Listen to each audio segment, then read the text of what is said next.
Pedro, dar-te as boas-vindas, agradecer teres vindo. Nós já estávamos aqui a falar, ainda bem que já começaram a gravar. Isto faz parte das minhas rúbricas de Scale Talks, que é o meu podcast em que eu falo só eu, e mais recentemente, depois de ter conversado com algumas pessoas, sobretudo com o meu sócio CEO, decidi começar a ter outras pessoas que eu acho interessante e que temos coisas a aportar uns aos outros, e pessoas com quem eu na verdade já tenho boas conversas off-camera, e que decidi bora trazer para a câmara e vamos conversar. Então queria-te agradecer teres vindo. Como cliente já temos muitas conversas, mesmo antes de o sermos, por isso o que é importante alguém saber, alguém que está a ligar isto pela primeira vez e não sabe quem é que tu és, quem é que é o Pedro? Ok, alright. Primeiro que tudo, Púlio, obrigado pelo convite. Malta, obrigado pelo convite. Isso é bué difícil, tipo, tu te descreveres, porque tu descreves-te profissionalmente, pessoalmente, como um todo, o que é que tu achas que representas? Eu acho que é uma pergunta bué complexa, mas eu presumo que o fundo da tua pergunta venha para a malta perceber qual é que é o meu background profissional, para entender que credibilidade é que eu tenho para estar aqui a falar hoje de alguma coisa, não é? Eu, conhecendo como te conheço, também gostava que tu entrasses quem é que é o Pedro. No lado pessoal, acho que és das pessoas, uma pessoa muito interessante e uma pessoa que dá muito valor a isso e que consegues dividir bem os diferentes segmentos da tua vida. Então a pergunta foi feita mesmo de propósito, para saber quem é que é o Pedro. Ok, então vamos à parte mais racional e depois à parte mais esotérica. A parte racional, sou empreendedor, no fundo. Aos 21 anos criei a primeira empresa com 2 colegas da faculdade, que são os meus sócios ainda hoje, e espero que assim continue, porque por acaso foi uma cena que eu percebi. Pronto, já estou a divagar. Dá-lhe. Isso é uma cena que eu percebi há pouco tempo. Estava a falar com eles e estávamos a perceber, cenas de sócios, né? Onde é que metemos o dinheiro, isto e aquilo. E disse-lhes, porque percebi mesmo nesse momento, eu estou mesmo a contar ser vosso sócio a vida toda. Lindo. Não para os projetos todos, não necessariamente, mas vocês são pessoas, porque entendi ao longo dos últimos anos, e já passámos por bons e maus momentos, obviamente, mas entendi ao longo dos últimos anos o quão difícil é tu encontrar bons sócios e pessoas em que tu podes confiar. Eu confio-lhes tudo. Para além da confiança, que outros fatores é que eles têm para tu os descreveres como bons sócios? Essencialmente, eles são pessoas diferentes de mim. Okay. E eles aportam coisas diferentes. Um deles tem uma sensibilidade que eu não tenho. Outro deles tem uma racionalidade que eu não tenho. Nós costumamos dizer que eles estão nos extremos e eu estou no meio nessa vertente. Eu acho que principalmente isso. E isso leva-nos a ter valências diferentes, e aquilo que nós trazemos para a mesa é completamente diferente. E eu acho que o melhor que temos em nós é a confiança e esta complementaridade que parece que foi às vezes inventada em laboratório. E pronto, é isso. Mas deixa-me só terminar a parte anterior, senão a malta não percebe nada. Então, criei a primeira empresa aos 21 anos, com os meus sócios ainda na faculdade. Terminámos a faculdade, continuámos com o negócio. Ele foi crescendo, maturando. É uma agência de marketing, resumindo da forma mais básica possível. Agora criámos um segundo negócio que serve empresas de uma forma diferente, que ajuda as empresas com a retenção e a atração de talento, que é uma das maiores dores do crescimento de qualquer negócio. E é isso. Hoje temos essas duas empresas e é isso que eu faço. Isso do ponto de vista profissional. Sou também mentor de startups na Startup Lisboa, que é uma cena que eu gosto muito, tipo tecnologia, inovação e etc. E é um bocado por aí. Na parte mais esotérica, eu diria, e gosto de me auto-intitular de pensador. Não sei bem o que é que isso quer dizer, mas eu só digo isto porque eu estou constantemente a pensar em coisas. Acho que é a minha atividade preferida. Ok. Voltando, porque já abrimos aqui tipo 3 portas que eu quero agarrar. Sobre os sócios. A Appear quantos negócios tu tiveste antes da Appear? Zero. Zero. Tirando as cenas de Putin que eu sabia que ia ser empreendedor, por exemplo. O meu pai é médico. E os médicos normalmente vão a muitos congressos. E nos congressos há sempre merch, canetas e etc. E o que eu fazia, e agora consigo racionalizar isso, eu entendia que havia ali um estoque ilimitado de coisas para vender e eu não tinha que pagar o estoque. Então o que eu fazia era, pegava nas centenas de canetas que o meu pai tinha dos congressos e vendia na escola. Mas isso, pronto, não era o empreendedorismo no seu bruto? Não era um negócio. E estamos a falar, eu não sei, se calhar com 11, 12 anos. Okay. E depois fui tendo cenas, tipo, comecei uma marca de t-shirts de tecido orgânico ainda no secundário, no fundo mandei fazer t-shirts e depois vendi uma ou duas e caguei, porque percebi que não era a minha cena. Tem essas coisas, mas negócio, a Appier foi o primeiro. E porque a Scale Labs é o meu negócio a sério, é o meu quarto, acho eu, negócio a sério.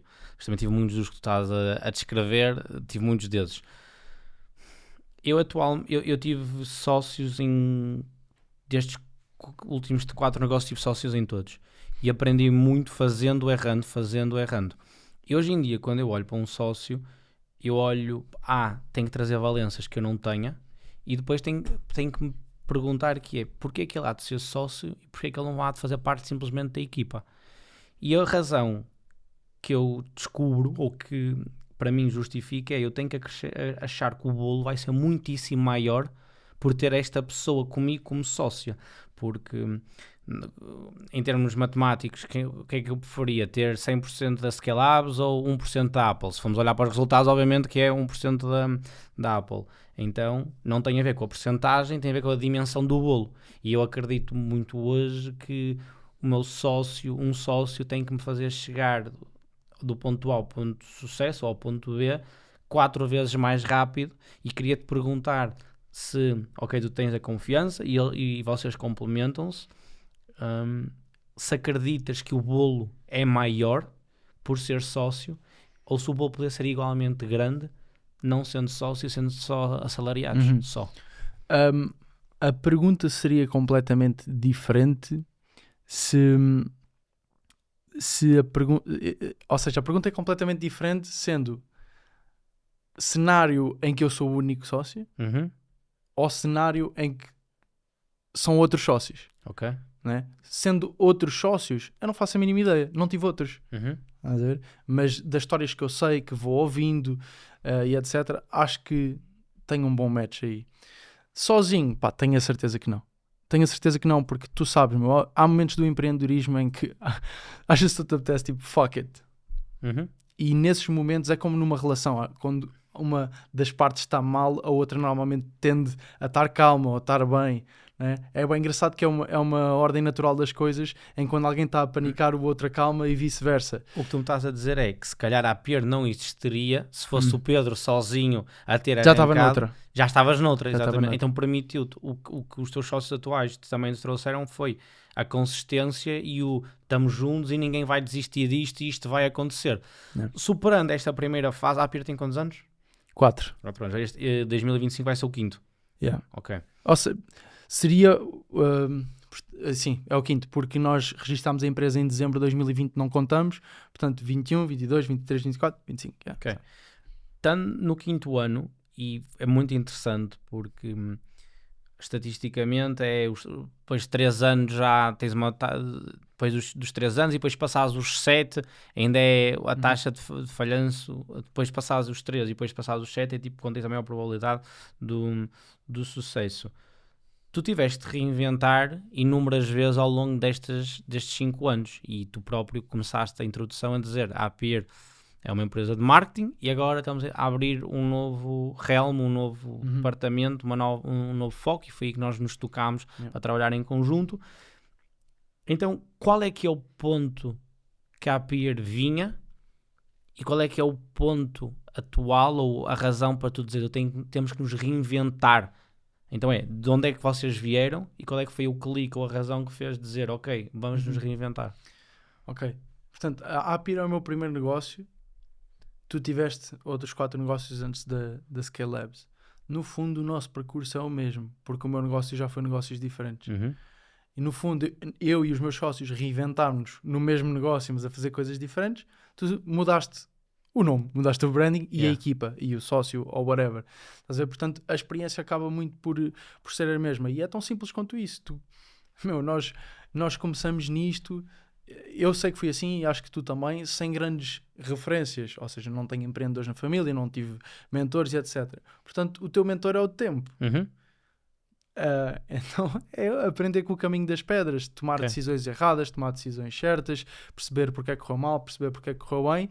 E como tu te reinventas enquanto profissional e tu, numa fase inicial, és a energia da empresa, ela vai se reinventar também. E a Appier começou como agência mais comum de miúdos, né? Tipo 360, marketing digital para negócios pequenos, fazer conteúdos, gerir redes, começar a fazer anúncios e depois foi virando para performance, dentro da performance funis e anúncios e otimização, depois passou aí para a educação online, depois já só escalamos negócios de educação online, foi um bocadinho por aí. E foi maturar ao ponto de chegar ao mercado em que nós estamos hoje, que é a parte da educação online, infoprodutos e etc., em que somos um dos maiores players em Portugal, e agora está a maturar novamente com uma simbiose para um segundo negócio, criando assim eventualmente o grupo Appear, em que tem a Appear Agency e a Join. Mas deixa-me só completar, porque há bocado estavas a falar de, no fundo, equity e do que é mais importante o peso da fatia do que o tamanho da tarte. E eu concordo. E na realidade fiz um post sobre isso no LinkedIn o mês passado, algo do género. E eu levantei a questão que é, digam o que disserem, dar equity é lixado. Digam o que disserem e nós podemos ter esta compreensão do que interessa é o peso da fatia, não é? O tamanho da tarte e alright, tipo, está bem, eu acho que esse é o racional, mas é lixado dar equity, principalmente quando tu já construíste alguma coisa e depois é que vais abdicar dessa equity. Não é como tu e o Pietro começaram do zero, ou eu e os Andrés começámos do zero também. É diferente. E eu ainda não cheguei, ainda não experienciei, não sei se tu já experienciaste, se já experienciaste, diz-me a seguir, eu ainda não experienciei o momento de ter alguma coisa construída e acreditar que uma pessoa vai trazer tanto para a estrutura que eu abdico de um bocado do meu tamanho da fatia para lhe dar. Isso ainda não chegou. Portanto, eu não sei como é que vai ser esse momento. Acho que o meu racional está no sítio certo. E eu digo e canto para o ar, não, isto vai ser na boa, porque se eu acreditar mesmo que essa pessoa vai aumentar o peso da tarte... Então, ótimo ponto que tu foste buscar. A Scalelabs está num ponto de negócio em que acho que é inevitável qualquer pessoa que trabalhe com a organização, por exemplo, com a equipa, que não olhe e não diga, eu também gostava de ter um pedaço do bolo, porque foi de ser eu e o Pietro, agora somos 15 pessoas, temos a projeção de faturação para o próximo ano é 2,5 milhões, então era quase irracional alguém não achar que 2 mais 2 é 4. Claro. Então acho que é uma... E essas conversas já foram tidas e interesse já foi posto em cima da mesa. O que é que eu fiz nesses momentos? Olha, falei com muitos outros empresários, vamos ver como é que eles tinham lidado com essas situações e vais perceber que vais falar com 10 empresários e vais ter 10 respostas diferentes. E o segundo ponto é uma autorreflexão muito grande sobre se o queres fazer e depois ver como é que o fazes, porque tens muitas regras para o jogo do como é que o queres fazer, se queres fazer sweat equity, se queres vender, se queres dar com buyback options, se queres só dar percentagens do lucro e dividendos e possível percentagens de vendas, mas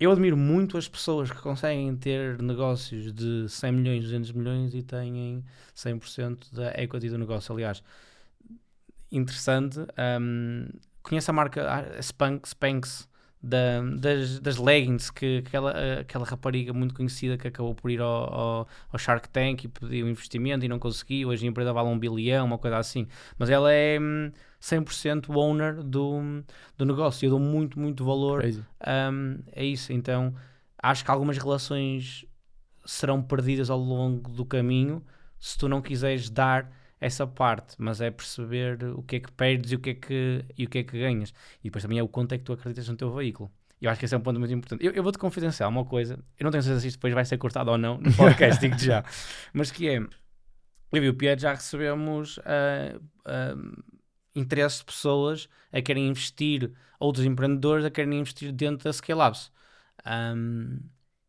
E quando essa conversa foi tida, eu demorei 0.3 segundos a dizer que não tenho essa abertura. 0.3 segundos. Nem tive que refletir, foi ao meio de um almoço e eu disse... Eu acho que depende da pessoa.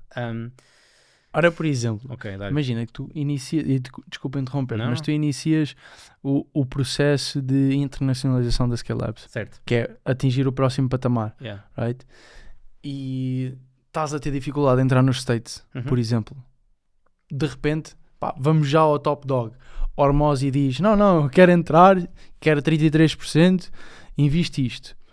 tu provavelmente não vais rejeitar em 0.3 segundos Claro. porque tu entendes que a decisão estratégica é muito mais importante do que só dizer não a alguém em Portugal. Yeah. Porque tu queres entrar para aquele mercado, porque tens um gajo que tem mais conhecimento do que já viveu outras coisas naquele nível. Às vezes, depende da pessoa. É um desbloquear. Yeah, exatamente. Desbloqueias de 30 etapas. Ainda bem que interrompeste e disseste isso, porque isso é 100% de verdade. O que me fez dizer que não em 0.3 segundos foi o facto de eu saber que a única coisa que essa pessoa ia aportar era o dinheiro. Porque o conhecimento de crescimento, de prospecção de negócio já eu tenho, e o que ele teria, que é capaz de ter mais do que eu, não é algo que valha a pena eu querer vender parte desta visão para fazer isso acontecer. Mas claro, então o Harmozy com o School também, que adquiriu grande parte do School e era uma empresa já com uma avaliação quase bilionária. Ok? Então, voltando à Appear e voltando à tua capacidade de te reinventares constantemente, o que é que tu queres ser? Eu sei que isto não existe uma clareza total a 1 ano, 5 anos, 10 anos, 30 anos. Existe um time frame que uma pessoa já não consegue ver a partir de lá porque as coisas estão constantemente a mudar. Mas do que tu já consegues ver, ou onde é que vocês querem chegar? Onde é que vocês querem posicionar? Qual é que é o ponto de sucesso à medida de hoje? O ponto de sucesso vai primeiro. Eu digo sempre isto e digo a toda a gente. Primeiro, o ponto de sucesso é sempre continuar a fazer cenas que nós acreditamos e que nós gostamos. E que genuinamente nós olhamos para o que estamos a fazer e é tipo, fixe. Isso do ponto mais básico, isso seria um ponto de sucesso importante para mim. Porque não é... Frutar. Yeah. E teres a possibilidade do corpo que tu criaste, ou os corpos empresariais que tu criaste, continuarem a seguir um percurso no qual tu acreditas. Nem sempre isso é fácil. No nosso nível porque nós conseguimos controlar tudo. Yeah. No nível acima, ou 2 níveis acima, ou 3 níveis acima. Quando é que tu achas que esses níveis começam a chegar? O número de pessoas que trazes para dentro da organização? Número de pessoas, se estiveres a falar de uma empresa que é pública, pública não do Estado, mas pública ações, já é completamente diferente, porque tu tens board para agradar, tens investors vindos de fora, se deixares eles entrarem, e tens, no caso de empresas que têm IPO feita, um mercado para agradar. Shareholders. É diferente. E eu não sei se nessa altura tu consegues controlar o caminho que a empresa está a seguir. Okay. Mas isso é Muito completamente muito lá à frente. Mas a 5, 10 anos acho que na boa ainda consigo garantir que o que estamos a fazer nós acreditamos, e no momento em que eu, por exemplo, não acreditar no que estamos a fazer, eu vou-me embora. Okay. Mas a visão básica seria essa. E depois número 1, e essa é parte da minha missão de vida, está associada a isso. Não tem que ser necessariamente com a Appear, ou não tem que ser necessariamente com o que nós fazemos hoje, mas eu quero revolucionar de alguma forma o mercado da educação. Okay. Isso é um dos objetivos máximos que eu tenho. Para mim, uma das maiores causas ou um dos grandes problemas do mundo é a desigualdade de oportunidades. Eu não acho que todos devam ter o mesmo, discordo, porque perdes o mérito. Acho que todos devem ter, virtualmente, porque isto é uma utopia, a mesma oportunidade de conseguir alcançar X, por mérito. E das coisas que mais pesa na balança do acesso às oportunidades é que conhecimento é que tu tens. E com o disseminar da tecnologia, com o disseminar da internet, com o disseminar da AI, etc., a tendência será para que a informação esteja disponível a cada vez mais pessoas, porque assim é que deve ser. A informação e a educação. E o que é que te faz a ti acreditar que a Appear é capaz de resolver esse problema? Eu não sei se a Appear é capaz de resolver esse problema. Mas pelo menos quer tentar. Okay. Primeiro porque partilhamos todos... Uma audácia. Yeah. É uma audácia. Claro porque que sim. Tu estás a falar de um problema a nível... Não sei se tu... Vamos falar nacional, ok. Mas é um problema... Não, dá-lhe internacional. Internacional. É um problema com um TAM... Até porque o problema é muito maior, nos países subdesenvolvidos do que é no nosso país. Okay. É muito mais importante qualquer pessoa, garantir que alguém num país subdesenvolvido tem acesso ao hardware, à tecnologia que precisa para ter acesso à informação, por exemplo, do que eu resolver isso aqui em Portugal, porque já é uma coisa que está muito mais disseminada. Okay. E diria que as desigualdades de oportunidades são muito maiores num país subdesenvolvido do que num país como o nosso. Mas há várias formas que alguém pode impactar a educação hoje. Pode impactar a forma como se educa, ou pode, por exemplo, influenciar a quantidade de pessoas que têm acesso à educação. Por Ok. exemplo, torná-la gratuita. E como é que a APR quer impactar? Nós hoje impactamos de uma forma simples, que é transitar parte de educação importante. O que é a educação? A educação é mudar o comportamento. Ok? Não é só eu aprender alguma coisa, é eu aprender e executar para ter uma transformação. Uhum. Certo? E o que nós estamos a fazer hoje é trazer parte dessa educação e dessa capacidade de aprender e executar e transformar para online. Para não estar limitado à geografia, para não estar limitado aos custos, porque claramente a distribuição de um produto online tem menos custos para quem o distribui e é possível, por causa do volume, fazer preços que é mais Possível. attainable para mais pessoas. Yeah. Se o produto é bom ou mau, isso são coisas diferentes, isso é outro desafio, não é? Mas é aí que nós estamos a contribuir, é trazer mais possibilidade de aprender, executar e transformar do presencial para o online. É aí que nós estamos a aplicar agora. E depois o futuro logo dirá. Eu gostava de ter algum papel que alavancasse este movimento de cada vez mais educação ser gratuita. O modelo que eu já pensei várias vezes é nós darmos reverse engineer no mercado da educação. Que é, hoje tu pagas para aprender e ter uma oportunidade no mercado de trabalho, por exemplo. Certo. Se nós invertêssemos isto, conseguíamos que tu, em vez de seres tu a pagar para ir para o mercado com as skills que precisas, aprender as skills que precisas e entrares numa empresa, ser a empresa a pagar para tu entrares no mercado com as skills que eles querem. Ok, então e como é que isto seria possível? Uma pool de talento em que a empresa diz quais são os hard skills que quer e põe-los no mercado de alguma maneira e tu... Era transformar uma escola ou uma academia, não numa academia, mas numa empresa de RH. Ok. Ou seja, tu vens aqui, aprendes gratuitamente E és deployed no fim és deployed a uma empresa e essa empresa paga uma fee à academia por esse trabalhador, por exemplo. Esse é um modelo muito, muito interessante. Faz-se isso já hoje em dia, por exemplo, com os audiovisuais, que é, compras o curso para aprender a ser um audiovisual e depois a pessoa que te vendeu o curso tem uma pool de clientes e pega nos melhores e faz o match entre um e o outro. Isto não é novo. Tu tens até uma empresa que é a Escola 42 que faz isso. Também vão buscar bué apoios e etc. Tu fazeres isto online é fácil. Tu fazeres isto em escolas físicas é difícil, porque a estrutura de custos é outra. E mesmo online, a uma escala. Sim. Para tu entregares algo de qualidade, exatamente, tu tens de ter acompanhamento pelo menos em grupo. E isso implica troca de tempo de alguém. Ou seja, implica custos. Portanto, não é assim tão básico quanto isso. Não estamos a falar de um lead magnet, estamos a falar de um negócio estrutural. Uma infraestrutura de verdade. Exatamente. E até... isso é uma cena que eu penso bem, a parte da educação. E eu até já fui mudando a minha perspectiva um bocado nisto, que é, eu agora já tenho a certeza que há momentos de educação que devem ser pagos. Ok. Porque se assim não forem, não tem o efeito desejado. Concordo a 1000%. Estás a ver? Yeah. O que tu estás a dizer, e pondo na perspectiva da Scale-Out, por exemplo, nós temos infoprodutos 100% gratuitos, porque a minha perspectiva como líder sempre foi: eu não vou vender um curso a dizer como cresces o teu negócio, eu vou crescer o meu negócio e esse negócio vai fazer dinheiro e eu vou oferecer esta informação. Mas o que eu reparo é que o mercado não consome porque não existe um preço, não existe o compromisso. E então infelizmente 99% se é gratuito, o que é que isto é? Então bora bater umas bolas para contornar isso sem ser cobrar por esse produto. Ok? Então vamos ver. Se não quiseres cobrar, a pergunta que tu tens que fazer é: quem é que está a fazer isso bem feito? Por exemplo, o Hormozi. Então, como é que ele faz?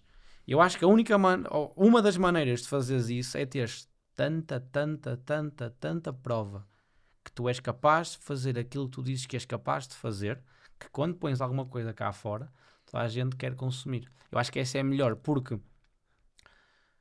isto é uma expressão do João Mafra. Tu tens um empreendedor e tens um empreendedor de palco.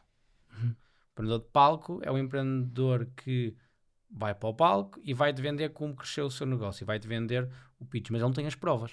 Ele não consegue provar-te aquilo que ele diz e muitas vezes a venda dele é que é o negócio dele de verdade. Mas quando tu tens um empresário que tem as provas todas, se amanhã, se o Steve Jobs, quando cá estava, lançasse um e-book gratuito, toda a gente ia consumir. Uhum. Então a pergunta foi, o que é que era preciso fazer para as pessoas aprenderem a realmente valorizarem? Eu acho que a primeira etapa é teres undeniable proof que tu és capaz de fazer aquilo que tu dizes que és capaz de fazer. E depois é o reach que já tens que ter para as pessoas te conhecerem. E eu acho que são os dois, Ok. não sei se Tipo, concordas. é a credibilidade do mensageiro e o volume. Eu Exatamente. tenho outras duas opções, Ok, que são, primeiro que tudo, pôr barreiras à entrada que não o preço. gosto, Estás a ver? claro. Ou seja, tu tens de candidatar, é tipo uma universidade, tens de candidatar, mas não pagas. Só que entram poucos e isso aumenta o valor da coisa. E pode ser do género, entras e não estás a cumprir, sais fora e entra outro. Gosto. Isso é uma delas. Outra pode ser, por exemplo, compromissos contratuais de que a pessoa vai fazer aquilo porque tem que fazer. Ok. Por exemplo, tu entras na nossa academia gratuita de vendas, mas e isto é um período de, imagina, 3 meses, só que depois, durante mais 3 meses, nós detemos legalmente a tua carreira. Pronto, isto pode ser bem intrusivo, mas nós temos 3 meses para te encontrar o trabalho. Ok. Porque senão, imagina que o modelo seria, então, eu depois alocar esse asset a um lugar qualquer. Eu preciso que ele acabe a academia e não se vá embora. Ok. Não, certo, mas a ideia, ok, de seres dono dos próximos meses dele para garantir. Eu aí, o que eu acho que faria aí, eu gosto muito da ideia... Ou desculpa, deixa-me só pôr outro, senão depois esquece-me e vais para aí, Claro. desculpa interromper-te, que é, isto é gratuito se tu fizeres. Se não fizeres, és legalmente obrigado a pagar. Ok, Pedro, sobre essa. Eu não faço muitos podcasts, especialmente as histórias que ninguém conhece de mim. Eu tenho uma história literalmente sobre isso. Uma das melhores amigas da minha namorada queria abrir um negócio. E queria a minha ajuda. E foi pedir à minha namorada, porque eu sou uma pessoa que diz o que da minha cabeça eu cuspo cá para fora e às vezes posso ser difícil de comunicar, estou a aprender, é um lado frágil meu. E a Catarina veio falar comigo e pediu-me, olha, esta minha amiga quer começar um negócio e quer a tua ajuda, podes-te sentar. E eu sentei-me os três. E é literalmente o que estamos a falar aqui. O que é que aconteceu? Eu tinha o conhecimento, ela queria lá chegar, mas não tinha o poder económico. Então que acordo é que eu fiz com ela? Eu disse-lhe, olha, eu ajudo e eu ponho as minhas horas. Não te cobro nada. Mas eu vou querer que tu pegues aí 1000 euros e transfiras para a minha namorada. Um valor simbólico, eu sabia que 1000 euros era um valor que ela tinha, mas era um valor pesado que lhe ia custar. E transferes o dinheiro agora para a Catarina, para a minha namorada, e eu vou-te ajudar e vou montar um business plan. Depois tu vais ter que executar. Se chegar ao final e tu executares tudo, incrível, perfeito. Agora, se chegar ao final, passar 1 mês, 2 meses, 3 meses e tu não executares nada, eu vou pegar nesses 1000 euros e vou doar a uma instituição. Por isso só depende de ti. Isto é 100% gratuito, só depende de ti. A resposta foi não andar para a frente. Não queria o suficiente. Exatamente. Por isso eu gosto muito dessa metodologia e nem tinha-me lembrado que já tinha aplicado isso a uma vez para para protegermos. Porque tu não sentes... Tu és muito atacado. Muitas pessoas tentam roubar o teu tempo, Pedro. Sim. Epá, eu diria que não muito mais do que uma pessoa...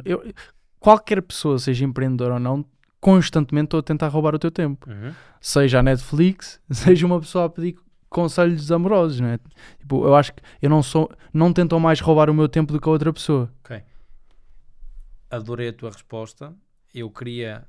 Porque tu basicamente respondeste à minha segunda pergunta, que eu depois ia dizer não só em termos de pessoas que querem reunir contigo, mas todo o ambiente em que tu tens. Tu sentes que estás num ambiente propício à distração, ou a pergunta eu faço de outra maneira. Sabendo que isso acontece diariamente e que o tempo é o asset mais valioso que tu tens, como é que tu te proteges para não seres roubado? Eu felizmente consegui ao longo dos últimos anos, as pessoas que tenho ao meu lado entendem aquilo que eu quero e aquilo que eu faço. Okay. Então dão-me o espaço para isso. E acredito que nem sempre seja fácil. Estás a falar da tua família? Família, namorada e amigos. Entendem? Eles entendem? Ou tentam. Ok, mas respeitam. Sim, é isso. Tentam. Porque família é mais fácil porque eles conhecem-te mesmo melhor. Tu podes achar que não, mas a tua família conhece-te e sabe a tua natureza. E eu acho que, pelo menos no meu caso, para eles foi mais fácil. Eu acho que é mais difícil para mim, se calhar, não estar tanto tempo com as minhas sobrinhas, por exemplo. Okay. Acho que é mais difícil para mim do que para o outro lado. Acho eu. Porque eu é que estou isolado. E quão extremista é que tu és com a tua defensão do teu tempo? Com a tua defesa? Quão extremista és com a defesa do teu tempo? São os léxicos, desculpa. Yeah. Durante o dia e durante a semana tem de ser sagrado. Tipo, eu não... Já me faz impressão se eu trabalhar, por exemplo, num espaço que não o meu, porque eu não controlo as variáveis, não controlo a cadeira, não controlo a secretária, não controlo a luz, não controlo as interrupções. E isso faz-me cada vez mais diferença. Então, o equilíbrio que eu encontrei, e tu falaste em equilíbrio, e isso é bem importante, porque eu não acho que a opção seja, e aqui acho que nós diferimos o nosso pensamento, eu não acho que a opção seja 7 dias por semana a carburar all the way, porque vais perder as pessoas que estão à tua volta. Mas para mim, durante a semana é sagrado durante o dia. Tipo, e depois nos momentos em que sai desse período em que eu preciso de noite, em que eu preciso de fim de semana, etc., é negociado, entre aspas. E tu sentes que tens essa necessidade desse fim de semana, dessa saída à noite? Não, saídas à noite não, porque eu não é a minha cena. Mas claramente, e tem sido com os anos, e eu percebi isto mesmo o ano passado, que foi... Eu senti pela primeira vez em 4 anos que precisava mesmo de parar. Ok. Precisava mesmo. E parei. Tive 2 semanas fora. E estava mesmo fora do país. E precisaste parar porquê? Precisei de parar para pensar, descansar, acalmar. Mas Porque senão não é mais, senão não é mais do que uma roda dos ratos diferente. Então eu precisei de um período, depois de muito tempo sem ter tempo off, ou mais do que 2 dias off, eu precisei de parar para não pensar em nada e depois para ter espaço para pensar em tudo. Ok. Eu gosto de falar contigo, porque nós somos parecidos e muito diferentes em muitas coisas. Eu não entendo isso. Eu não tenho a capacidade de perceber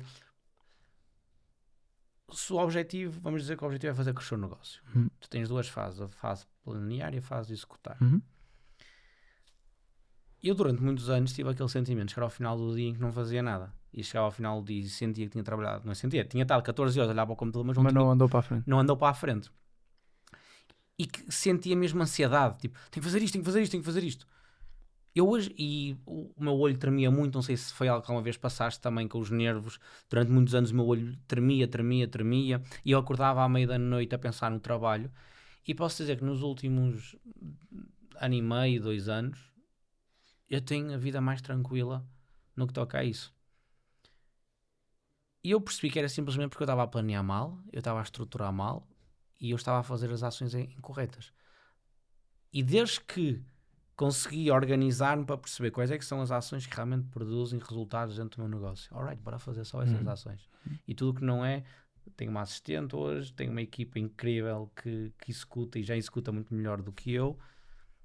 O meu olho nunca mais tremeu, não me lembro da última vez que tenha acordado à meia da noite a pensar.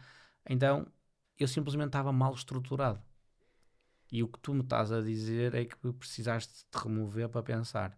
Não achas que foi... Não achas ou acreditas que pode ser simplesmente tu estavas a pensar nas coisas erradas, a executar as coisas erradas e por isso é que te criou essa ansiedade e essa necessidade de dizeres para tudo? Em parte sim. Okay. Mas não é a resposta toda. Okay. Nós temos equilíbrios diferentes, não é?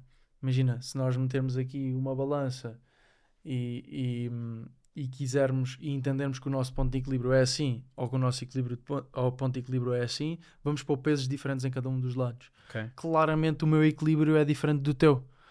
Como é que tu divides percentualmente lado pessoal e lado empresarial? Não faço a mínima não sabes? Ideia. Ok. Não faço a mínima ideia. Eu vou muito por filo. E eu tenho uma cena que considero boa, que é o meu subconsciente protege-me em tudo. Okay. Como eu acho que protege a toda a gente, mas a mim protege muito especificamente a minha felicidade. E alegria é diferente de felicidade. Alegria, encontrar 20 paus no chão, é momentâneo.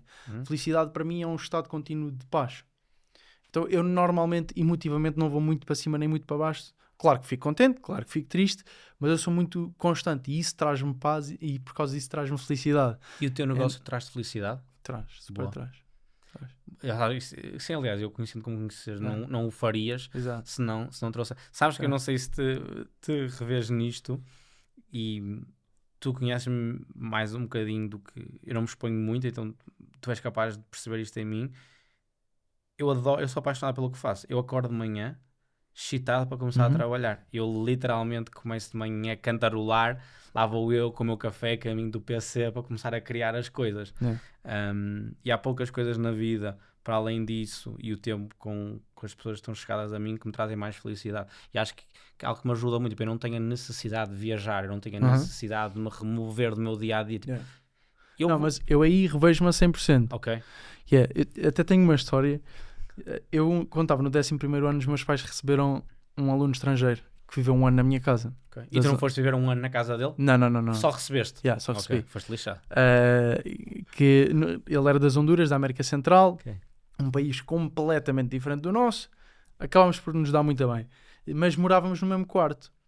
Durante um ano. Na tua casa? Sim, na casa dos meus pais. Sim. E se havia uma coisa que ele odiava, era o facto de eu acordar contente. Ou seja, eu acordava já a cantar. Ok. Já estava nessa. E isso é uma cena que eu mantenho até hoje. Eu acordo mesmo contente. Ok. E eu acho que é porque eu faço aquilo que eu gosto e aquilo que eu acredito. E sempre foi assim e eu espero que vá ser sempre. E aqui entra a parte do meu subconsciente, que é assim que o meu subconsciente sente que a minha vida está a alterar e a desviar-se um bocado daquilo que é a minha paz, eu retenho logo.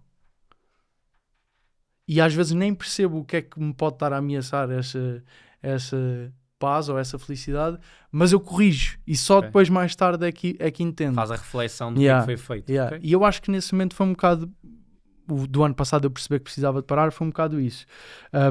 Claramente parte mal planeada, aprendizagem, tu evoluís enquanto líder de uma organização, né? E enquanto pessoa também. Tens que... E aí eu precisei dessa pausa para evoluir e planear melhor, claro. Mas depois entrou a parte também toda de pessoa. Eu tive 1 ano e meio a andar, não digo pelo mundo inteiro, mas estive em vários países diferentes, a viver em países diferentes e estava numa fase muito de absorver tudo. Estás a ver? Absorver pessoas diferentes, culturas diferentes, negócios diferentes. E eu acho que isso, por acaso até foi num período em que eu estava fora o ano passado, foi o culminar de, já chega de receber. Bora parar, processar, parar também fisicamente porque precisava e realinhar o negócio, realinhar a vida pessoal e perceber o que é que eu quero fazer daqui para a frente. Hoje sentes que as coisas estão alinhadas? Sim. Sim, muito mais do que há um ano. Voltando ao negócio, sendo que o empresário é um negócio, as coisas anda tudo de mão dada.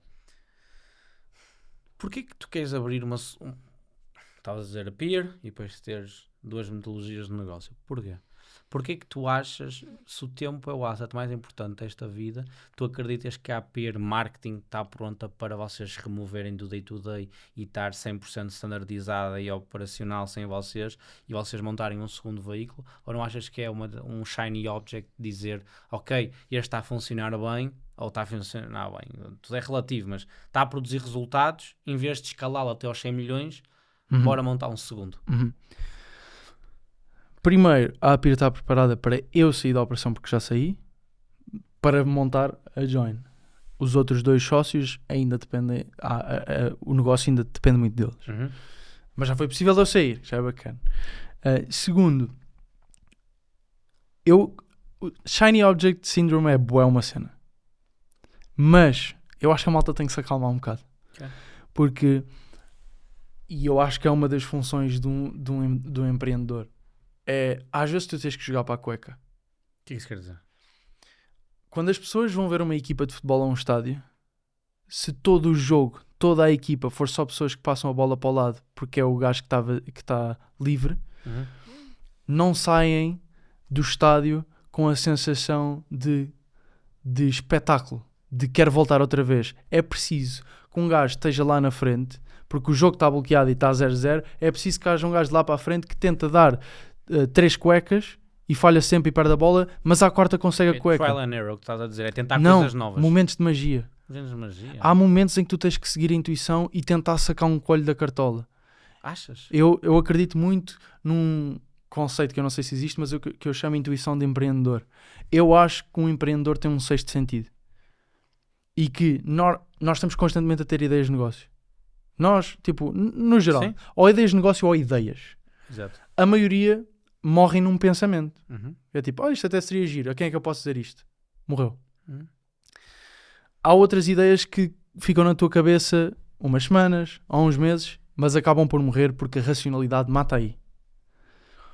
E depois há momentos em que mesmo, e não tem de ser em criar um negócio novo, pode ser só numa decisão dentro do negócio. Há momentos, e eu acredito muito nisso, em que a razão pode dizer exatamente o contrário, mas tu cá dentro sentes, não, não é para fazer X, é para fazer Y. E é nesses momentos que eu acho que há os rasgos de magia e há as grandes vitórias. Não achas que os rasgos de magia vêm na consistência de construir e construir até que um dia as coisas acontecem? Porque eu acredito nesse rasgo. Por isso é que uma equipa é composta não por uma pessoa, mas por várias. Okay. Eu acho que a equipa, toda a estrutura, deve seguir consistência, método e processo. Porque tu queres ser mais eficiente, porque tu queres ter um resultado previsível e etc. Mas o empreendedor, os founders ou um dos founders, tem de haver alguém que esteja disposto a trazer risco para a organização. Tem de haver alguém que, contra a razão, queira fazê-lo. Porque se todos seguissem a razão, tu não tinhas a SpaceX. Se todos seguissem a razão, tu não tinhas a Apple. Se todos seguissem a razão, tu não tinhas a Virgin Galactica do Richard Branson. Mas a razão, eu estou a falar de consistência. Eu hoje em dia sou atacado com ninjas que me querem roubar a atenção de forma constante. Vamos abrir este negócio. E estes ninjas, às vezes, é a minha cabeça, a cabeça da minha equipa, a cabeça de pessoas externas.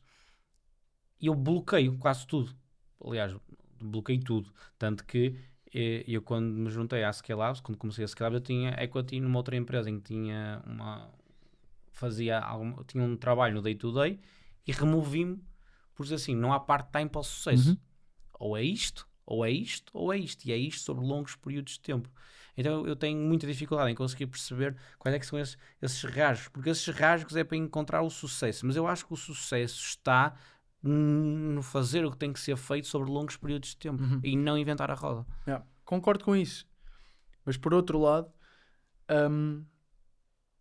eu tive a minha intuição disse-me, e tu sabes, a ideia da Join, de trabalhar o employer branding, a atração e a retenção de talento de uma empresa, não vem de uma ideia de negócio do zero. Nós já temos parte dessa faturação, parte da nossa faturação vem de um cliente a quem nós trabalhamos, ou 2 clientes que nós trabalhamos nesse sentido, e que vieram porque Deus trouxe à nossa frente. E tu percebeste que havia ali uma grande oportunidade. E que nós percebemos que havia uma oportunidade e que nós éramos bons a fazê-lo. Okay. E durante muito tempo nós ignorámos isso.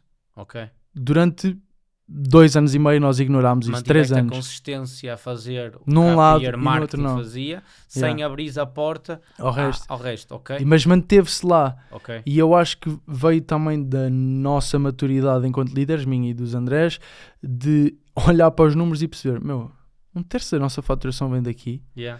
E é de longe a área de negócio dentro da empresa que tem mais rentabilidade. De longe. Estamos a ser patinhos, estamos a ser patinhos ou não estamos a ser patinhos.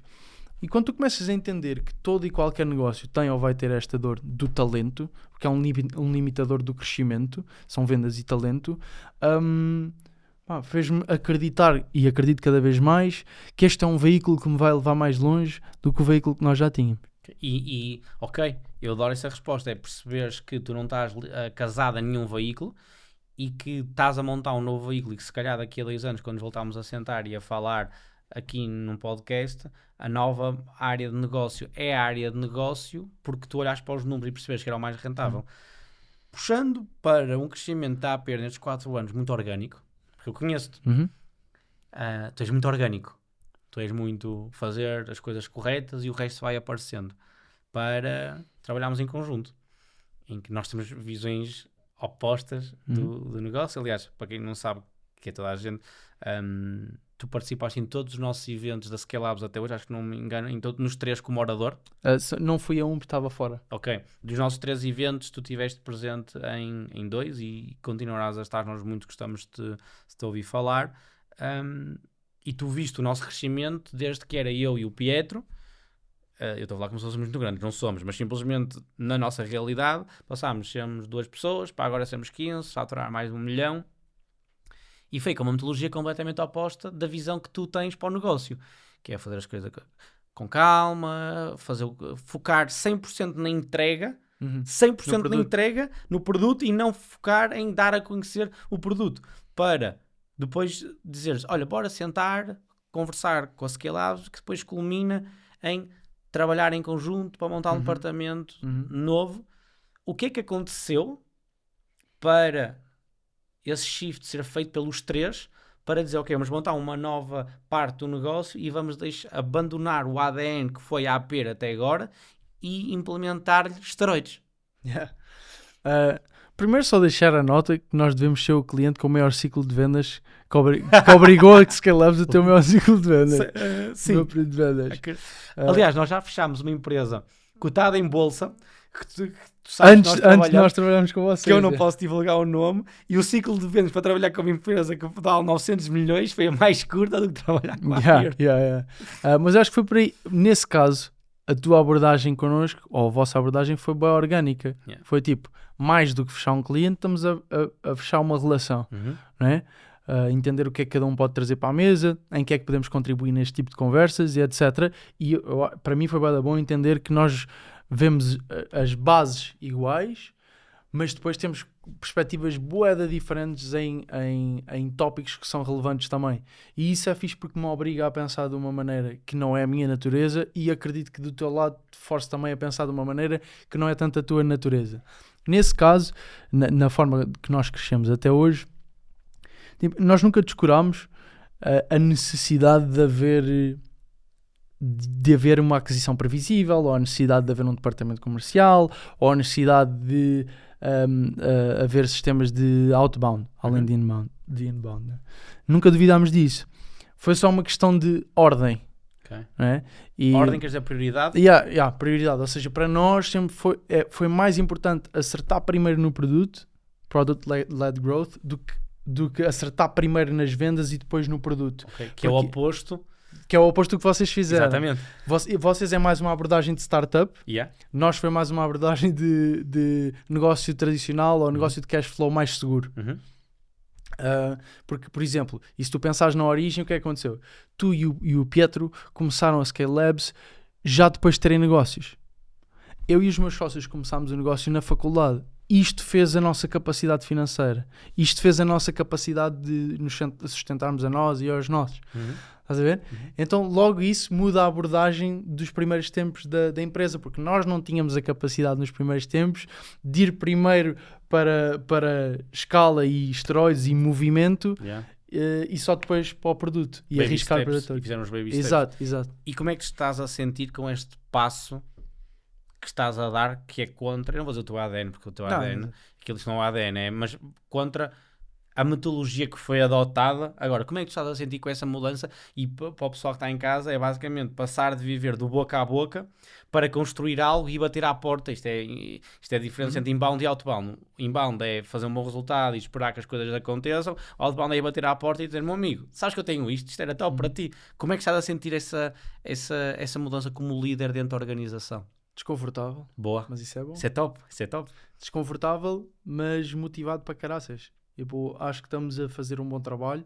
Acho que vocês estão a ajudar-nos bastante nesse sentido. E eu estou bem confiante. Sou-te sincero.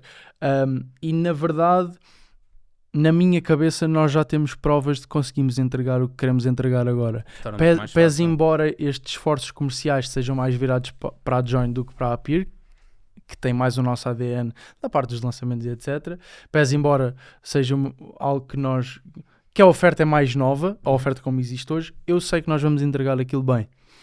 Porque já o fazemos, talvez de forma um bocado diferente, não o fazemos em escala, mas já o fazemos. E isso dá-me confiança para escalar e acreditar, ok, tipo, bora injetar velocidade e volume nisto. E aí eu tenho duas perguntas. A primeira é, não achas que essa crença é muito limitativa? Dizer-lhes, eu tenho que ter a certeza absoluta. Super, mas eu não tenho a certeza absoluta. Mas super. E o engraçado é que, por exemplo, não sei se é por causa do cariz do negócio, não sei se é por ser o meu negócio, mas quando eu falo com startups e dou conselhos em startups, a minha abordagem é outra, que é erra rápido. Tipo, cria MVPs, erra rápido, analisa, Que não é nada o que tu fazes. Que não é muito o que eu faço no nosso negócio, é o que nós fazemos com clientes. Ok. Estás a ver? Então, lá está, não sei se é pela natureza do meu negócio ou se é por o negócio ser meu, mas a abordagem é um bocado diferente, né? Uhum.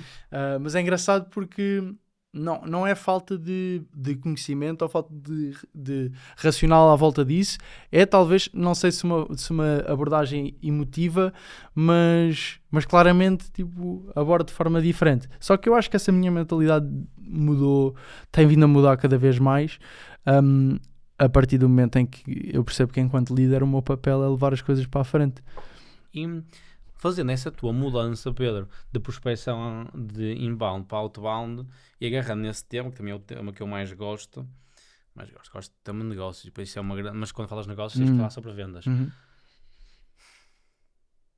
Racionalmente todos os negócios precisam de prospecção ativa. Racionalmente.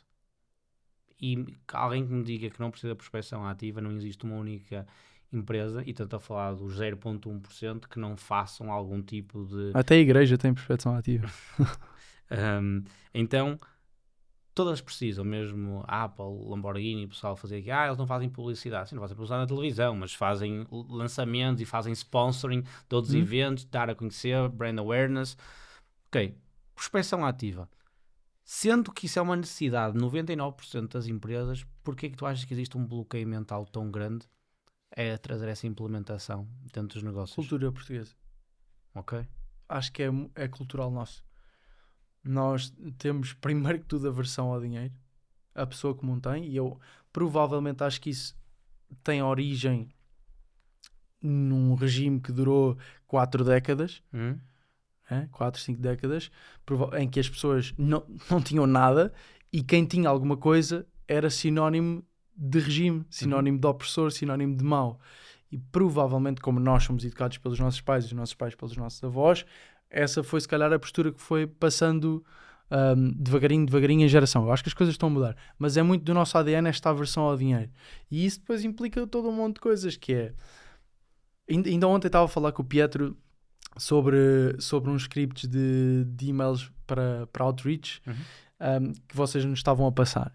E ele estava dizendo, olha, inicialmente tínhamos uma versão mais agressiva e mais sexy, mas depois lembrámos, isto é Portugal, we gotta tone it down. Então baixaram o tom um bocadinho. E nós já sentimos isso também noutro tipo de, não necessariamente escrever cold emails, mas noutras ferramentas de venda. Nós em Portugal claramente temos de ser menos agressivos e menos sexy na mensagem de vendas, porque nós, portugueses, rapidamente vamos logo para o chique espertismo. Estão-me a enganar porquê? Exatamente. Que é isto? Garantia de 50 anos, que é isto? Não é? Ou ancoragem tipo, isto vale 20 mil paus, estão a cobrar 200. Isso também seria estúpido de fazer, mas estás a perceber, nós ficamos logo com o pé atrás. Eu acho que é muito, muito cultural. Não sei qual é o fenómeno, não sei qual é a origem. A minha tese é que advenha desta parte de, talvez do regime, etc. Mas... A minha tese, e quero a tua opinião honesta, é que muitos empresários não têm a capacidade de fazer o que tem que ser feito e fazem o que querem fazer e não o que têm que fazer. E o desconforto, eu acho que é muito bonito dizer eu gosto do desconforto, mas eu acho que 90% das pessoas que dizem que gostam de desconforto não sabem o que é desconforto. E prospecção ativa é desconforto. É numa fase inicial, quando não tens resultados, porque depois de teres resultados, tipo, para mim, hoje prospecção ativa é o meu conforto total. Por isso é que preciso de outras coisas para atingir o meu desconforto. Então, eu acho que há uma incapacidade mental de muitos empresários em fazer o que tem que ser feito e querem fazer o que lhes apetece fazer. É o ego de empresário também. Ok. Mas então concordas? Sim. E concordo que sofro disso. Ok. Mas tiveste a capacidade de querer sair e dizer, olha, bora trabalhar em conjunto. Perceber o que é que se tem que fazer. É isso. E é olhares para aquilo que tu queres construir e perceber que só é possível neste caminho. Tipo, és a pessoa para isto ou não? Cada vez mais, à medida que o teu negócio cresce, há mais pessoas a depender da tua coragem. 100%. E tu, que és tu tens um networking, eu vou dizer, comparado comigo, muito mais poderoso, dás-te com muitas pessoas, eu não me dou com muitas pessoas, e tu dás-te com muitas pessoas, com outros empresários. Tu, como alguém que realmente queres o bem deles, tens a capacidade de lhes dizer you're lazy, man. tu não estás a fazer o que tem que ser feito. Tu tens a capacidade de, quando algum empresário está a dizer, mas a culpa é do tempo, a culpa é disto, lhe dizer, amigo, não, a culpa é tua. Tens? Eu tenho capacidade de falar daquilo que eu faço. Ok. Tu tens de começar pelo story doing, não pelo storytelling. Ok. E faz-me impressão se eu fosse virar para algum empresário e ele dizer não tenho tempo, e o meu conselho ser tu levanta-te às 5 da manhã todos os dias. Eu não me levanto às 5 da manhã todos os dias, portanto eu não vou recomendar isso. Mas nas coisas em que eu sei que as minhas ações vão refletir aquilo que eu estou a dizer, eu tenho zero problemas em dizer. E achas que o outro Tem de ser lado congruente. está aberto a receber? Porque eu sinto que, e a minha amostra não é muito grande porque eu não falo com muitas pessoas, mas eu sinto que sendo-me com um empresário, muitas vezes eu pessoalmente só quero extrair o melhor que ele tem. Se eu te pergunto, Pedro, o que é que tu achas disso? E tu estás-me a dizer, olha, Púlio, eu acho que estás a fazer isto e isto é errado. Eu não estou a fazer contrapontos. Mas tu não sabes isto sobre mim, Pedro. Mas eu só estou calado a ouvir-te, termina a conversa, eu pego na tua opinião e digo assim, ok, o Pedro está a fazer isto bem, diz isto sobre mim, vou aplicar. E eu sinto esta incapacidade de muitas pessoas em que é simplesmente fazer contrapontos e a incapacidade de absorver feedback construtivo e aplicar ao negócio, porque é bastante desconfortável. E isso para mim é o que eu acho. Apenas 10% das empresas em Portugal faturam 1 milhão. Aí está. E eu acho que esta incapacidade de olharmos ao espelho e de crescermos e de fazermos o que tem que ser feito é o que depois leva a resultado final, como apenas 10% das empresas em Portugal faturaram 1 milhão. Para alguém como tu, que não fazia prospecção ativa e agora está a trabalhar em prospecção ativa, alguém que nos esteja a ouvir este podcast, que conselho é que tu davas a uma pessoa que queira crescer no negócio? Grow a pair. Grow a pair? Gosto disso, grow a pair. Nós pensámos nisso como slogan de uma campanha para a Peer, porque como a cena é uma pera, era fazer tipo uma pera com 2 peras pequeninas. E há meter 2 peras. Isso era tipo grow a pair. Mas é isso, grow a pair, tipo... E quanto dentro... Qual é que é a tua tolerância ao erro dentro da organização? Ao erro sistemático, não ao erro da aprendizagem. O erro da aprendizagem tem de ser valorizado. Exatamente, e repetido. First of all. Yep. Erro sistemático. Eu diria, nós temos uma cultura muito, eu não vou dizer permissiva, mas nós aceitamos muita coisa. Muita coisa que não é positiva. Não necessariamente. Nós aceitamos muita coisa desde que exista algum cariz construtivo. Okay. Eu não quero que tu me justifiques porque é que X aconteceu. Eu quero que X não aconteça. Mas eu sei que vais cometer erros. E tu cometes o erro X. Eu não te vou despedir por causa disso. Cometes o erro X 2 vezes. Também não te vou despedir por causa disso, mas começamos a ter uma conversa. Só que se calhar permitimos 2, 3, 4 vezes e à quarta e eu aqui estou a admitir um erro meu, essencialmente meu, que é, se calhar comemos demasiadas vezes antes de manifestar e depois quando manifestamos, pum! É tipo... Mas eu tenho uma frase, eu tenho vários slogans, mas um slogan que eu gosto é quem tem menos tolerância ao erro ganha. Porque eu penso sempre que vou morrer e penso, a minha visão é tão clara e eu tenho que lá chegar. A infraestrutura, o negócio tem que ir. Por isso, se alguém se mete entre mim e a minha visão, gotta cut it. Eu só quero pessoas que estejam alinhadas, não com o que eu digo, mas trabalharem para aquela direção, para fazer aquilo acontecer. E eu não tenho tolerância às pessoas que não querem andar nesta minha Mas tens tipo jornada. 3 strikes? 3 strikes é demais. Vai, muito demais. Atualmente o meu processo de formação interno, e felizmente eu já nem estou no processo de formação, já tenho um departamento de recursos humanos, temos um departamento de formação muito, muito, muito, muito bom, em que eu já só conheço a pessoa final. Os últimos recrutamentos que eu fiz, que a empresa fez, eu só conheci a pessoa quando foi recrutada, foi validada pelo HR, foi formada, passou um mês e foi-me dito, olha, Púlio, esta pessoa agora integrou a equipa. Mas essa estrutura que nós criamos é para remover. É para um funil entrar muito e sair pouco. Isso. E começa desde o nosso Head of HR, que tem uma tolerância ao erro muito, muito baixa, porque sabe o ponto de sucesso da empresa. Por isso, primeiro tens que passar por aquele processo que está muito bem limado, muito melhorado de estar. E depois a formação em si tens que KPIs que tens que atingir. Eu não acredito que seja eficiente contratares uma pessoa sem realmente pô-la a testá-la no que ela tem que fazer. Eu acho que isto é o que acontece em muitas empresas, e tu vais-me dizer se eu estou errado. E também tem um bocado a ver com o employer journey que tu estás a fazer. Olha, Pedro, vou-te contratar, estamos aqui a dar uma conversa. Olha, quando começar a trabalhar para a Scale vais fazer isto, isto e isto. Parece-te bem? Tu, sim, parece-me bem. Ok, então começas amanhã. Tu amanhã começas. Tu não fazes a mínima ideia do que é que tu realmente vais fazer. Yeah. Tu não sabes quem é a empresa, tu não sabes quais é que são as expectativas que a empresa tem para ti, tu não fizeste nenhum teste. Então, atualmente, o nosso processo, depois de passar por... Nós temos os soft skills, temos os hard skills, nós medimos quantas vezes é que um candidato nos interrompe numa reunião, nós medimos a velocidade de resposta dele quando dizemos, olha Pedro, gostei desta primeira reunião, vamos agendar uma segunda, aqui o link, medimos quanto tempo é que demora, olhamos para os traits todos, olhamos para muitas coisas e depois, ok, passaste essa etapa, passa a etapa do onboarding. Na etapa do onboarding, nós temos cursos internos sobre todas as posições, com quizzes, com testes. Então toma um vídeo, um curso em que tens um overview da empresa toda, e depois tens o teu job role, e depois tens aqui testes, e tens 3 semanas, e se as primeiras 3 semanas tu não cumprires, tu não vais entrar. Porque eu despeço devagar, eu contrato devagar, mas despeço rápido. Ainda agora, a pessoa que se juntou à Deloitte, que se juntou da Deloitte vindo para nós, a Beatriz disse-me assim, olha, vou-me despedir da Deloitte para trabalhar para a Scale Labs. Eu disse, não faças isso, porque eu não te garanto um trabalho. Eu garanto-te uma prova, eu garanto um processo de formação, e depois toca à minha equipa e toca-te a ti atingir os objetivos todos.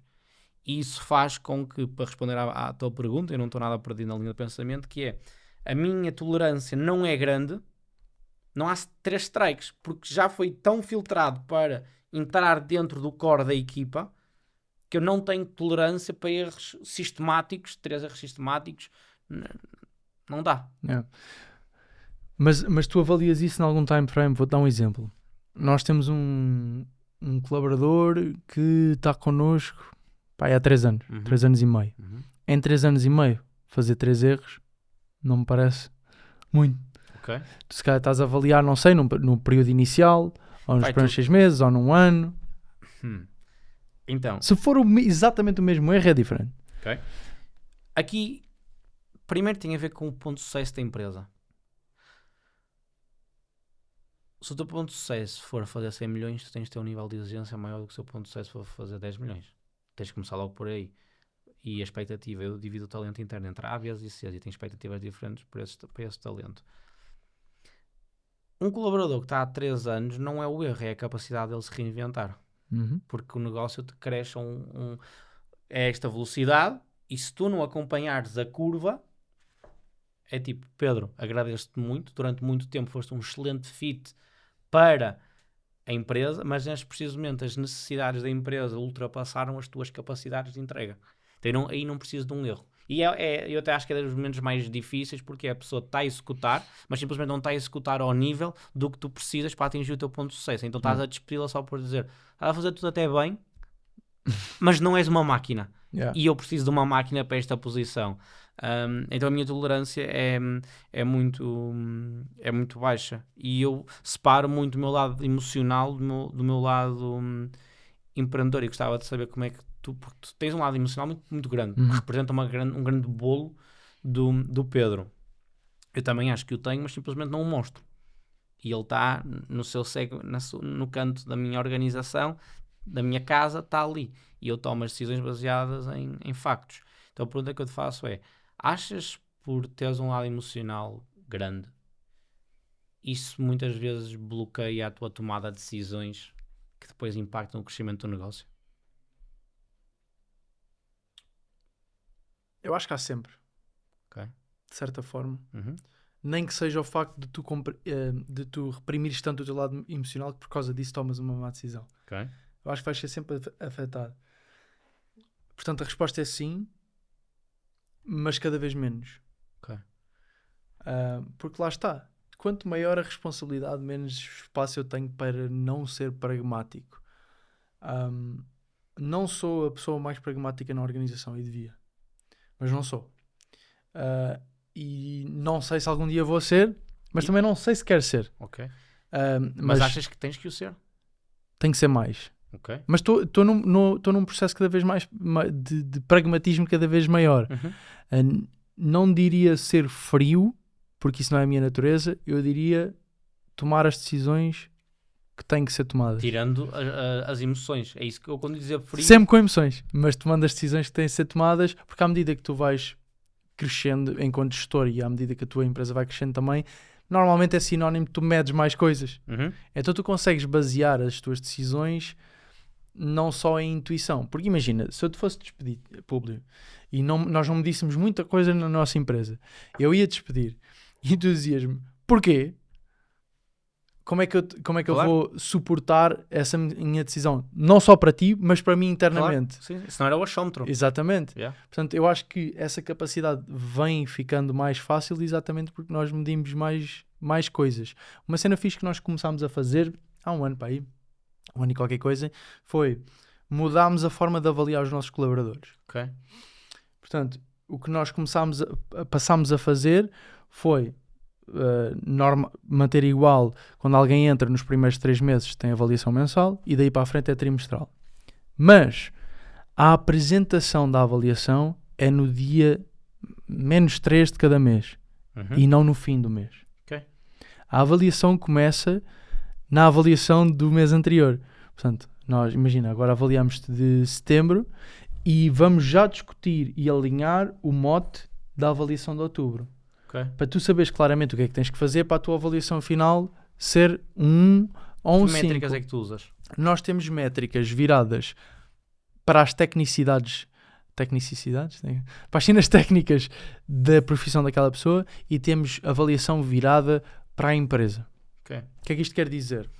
Ou avaliação dos valores da empresa. O que é que isto quer dizer? Quais são, by the way? Quais são os valores da empresa? Nós temos 6 valores. Temos transparência, honestidade, brio, transformação. Fodeu. Não, eu consigo chegar. A coragem e curiosidade. Boa. Espero não ter falhado nenhum, malta. Desculpa. Vão lá ver ao site a Pier.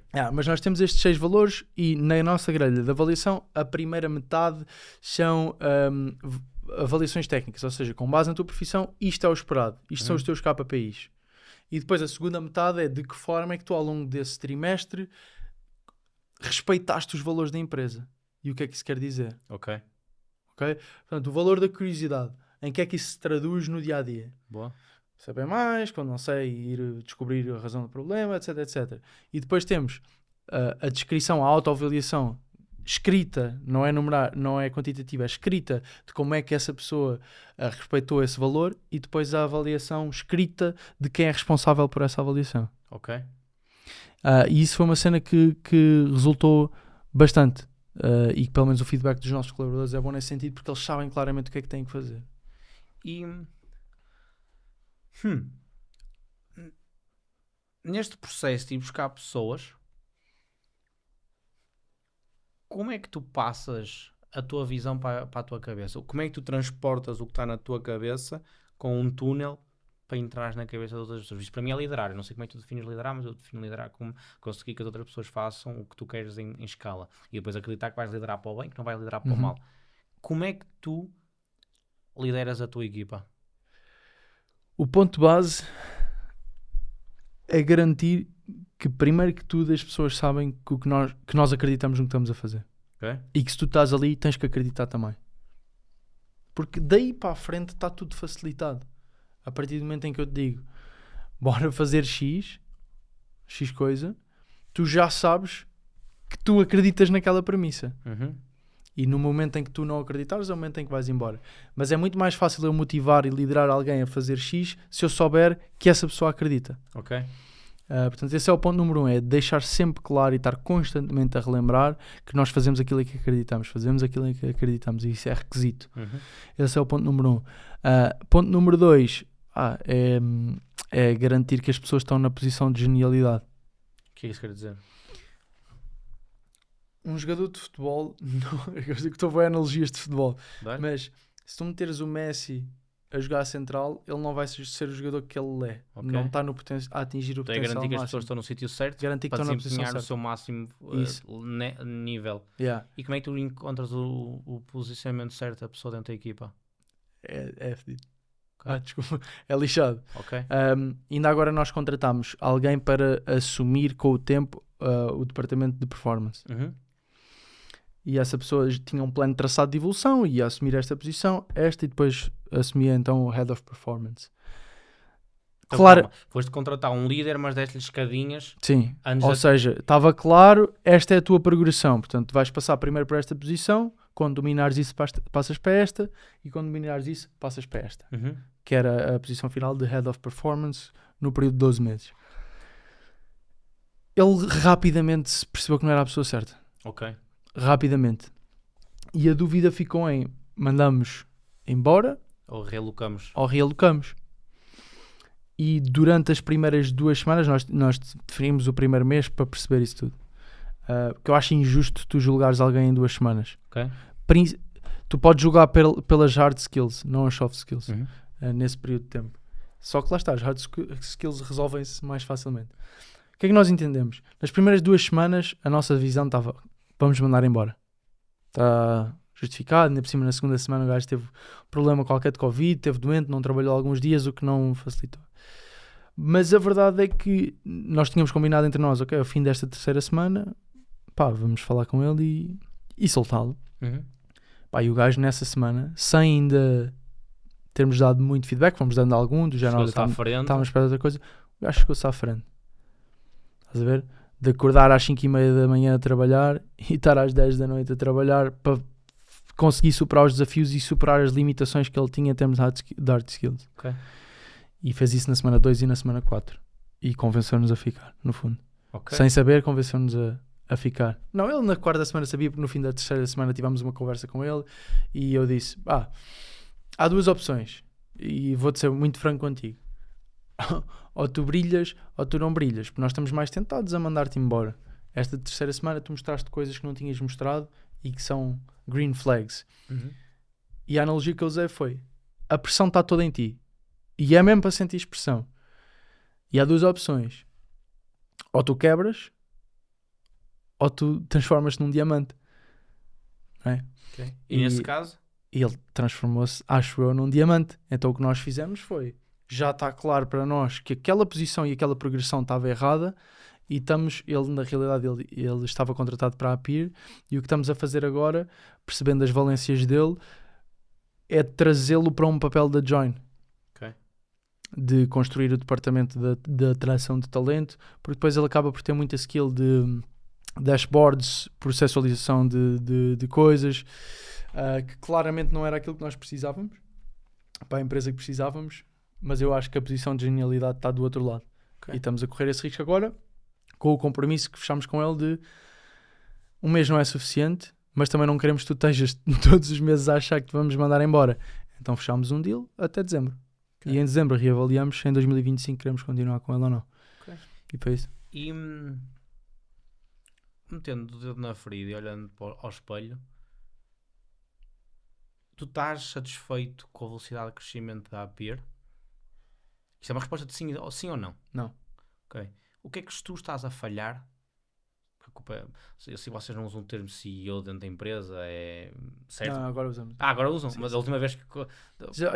Já há 1 ano e tal, a primeira vez que falámos disso e não tínhamos. Pouco tempo depois corrigimos isso. Okay. E então, CEO. Ok. A culpa é toda. Tudo é culpa tua. Ainda hoje tive uma conversa deep com a equipa e comecei a dizer, o que eu vou dizer, a culpa é só minha. E terminei a dizer, se isto aconteceu, a culpa é minha. Porque se a equipa erra, é porque não dei a formação, porque não trouxe a visão. Worst case scenario, porque não despedi. A culpa é sempre minha.